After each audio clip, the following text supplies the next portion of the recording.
अमीरुल मोमिनीन हज़रत अली रदियल्लाहु ताला अन्हो का अपने बेटे सैयदना हज़रत हसन रदियल्लाहु अन्हो को 8 कीमती नसीहतें। हज़रत उक़बा बिन अबू सहबा कहते हैं, जब इब्ने मुलजिम ने हज़रत अली रदियल्लाहु अन्हो को खंजर मारा तो हज़रत हसन उनकी खिदमत में हाजिर हुए। हज़रत हसन रो रहे थे। हज़रत अली ने फरमाया, ए मेरे बेटे, क्यों रो रहे हो? अर्ज़ किया, मैं क्यों न रोऊं, जबकि आज आपका आखिरत का पहला दिन और दुनिया का आखिरी दिन है। हज़रत अली रदियल्लाहु अन्हु ने फरमाया, 4 और 4 यानी कुल 8 चीज़ों को पल्ले बांध लो।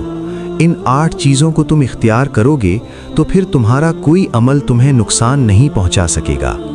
हज़रत हसन रदियल्लाहु अन्हु ने अर्ज़ किया, अब्बा जान, वो चीज़ें क्या हैं? फरमाया, सबसे बड़ी मालदारी अक्लमंदी है, यानी माल से भी ज़्यादा काम आने वाली चीज़ अक्ल और समझ है।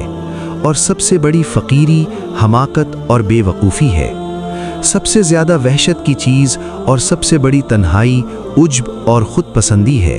और सबसे ज़्यादा बड़ाई अच्छे अखलाक हैं। हज़रत हसन फरमाते हैं, मैंने कहा, ए अब्बा जान, ये 4 चीज़ें तो हो गईं, मुझे बाकी 4 चीज़ें भी बता दें। फरमाया, बेवकूफ़ की दोस्ती से बचना, क्योंकि वो फ़ायदा पहुँचाते पहुँचाते तुम्हारा नुकसान कर देगा। और झूठे की दोस्ती से बचना, क्योंकि जो तुमसे दूर है यानी तुम्हारा दुश्मन है, उसे तुम्हारे करीब कर देगा। और जो तुम्हारे करीब है यानी तुम्हारा दोस्त है, उसे तुमसे दूर कर देगा। या वो दूर वाली चीज़ को नज़दीक और नज़दीक वाली चीज़ को दूर बताएगा और तुम्हारा नुकसान कर देगा।